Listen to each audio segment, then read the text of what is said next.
So there are many places you could put your asset storage. So in Studio, there are several locations, and I'm going to go over the different locations in this video. Brand book, folders, asset library, raw footage and folders, and saved orders. All of that I'm going to go through in this video really quickly for you.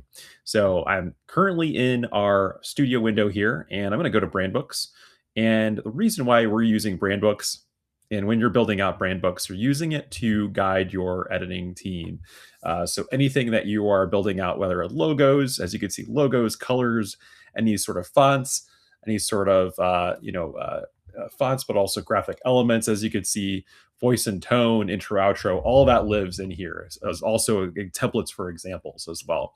So the editing team will see this and be able to use this on the back end in Studio when you build this out properly. There are many different brand books you can build out. Maybe you have different brands, you have different partnerships, so all that will live over here by duplicating brand book and creating new brand books that way. There's another way to submit your assets, and that's the folder view. So if you are in your folders or within your dashboard here, I'm going to go back to your dashboard, and you can create folders to organize all of your raw footage that you've uploaded. So I'm going to go back here to our main feed and make sure it loads. And then right here, I have a perfect example. Michelle has uploaded a video, and we have a folder where we're going to put it into its Microsoft Client Education. And then we also could add a folder just as, let's say, Michelle, and enter. And that's going to enter it into a folder for her to view later, and all of her raw footage will live in this folder. So that is a way to use any of the raw content that's coming in. You're building out a folder for that piece. So the folders live at the top right corner here. You can also click into the folder itself underneath the video.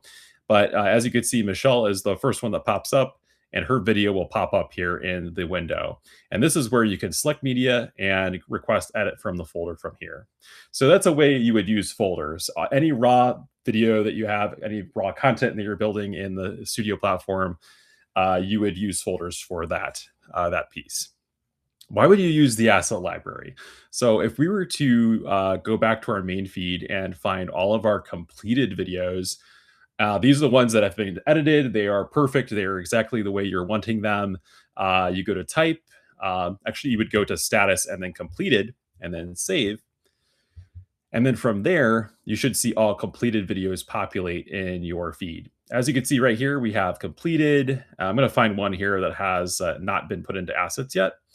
And it should say copy to asset library. There you go. So we'll copy to asset library, and then that will copy to our asset library where we can go to here. The asset library should have a copy of it that shows up in the other folder here at the bottom. We have others that have been built out in channels. But right here, you're going to be able to share this externally with anyone outside of MarketScale.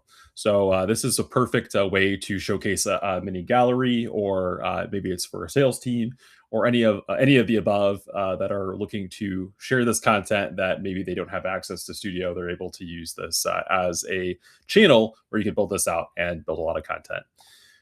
You can share it directly from there, or you can move to a specific collection. Let's say we have collections here. We have B2B Buzz, Workshop Live. I'm just going to create this as a Nicole collection. All right. Nicole has been built out. We're going to move to collections, and there you go. So she's going to be moved into her own collection. And from there, you can click share and then create link and then copy that to an email or anyone that you're looking to do to share it out to your communities. And then the last one I wanted to go over really quickly here would be to look at your any sort of saved orders, right? So saved orders would be something that you've completed. As you can see, this is a completed video. Everything looks great. It's exactly the way you're wanting it to be. And once you complete mark complete here at the top right corner, it'll say mark complete, complete it. You could save it as an order for a template in a later for a later time frame to use it again in a series.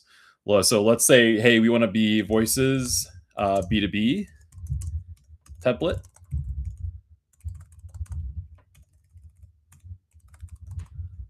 And using for all of our B2B media content for future use.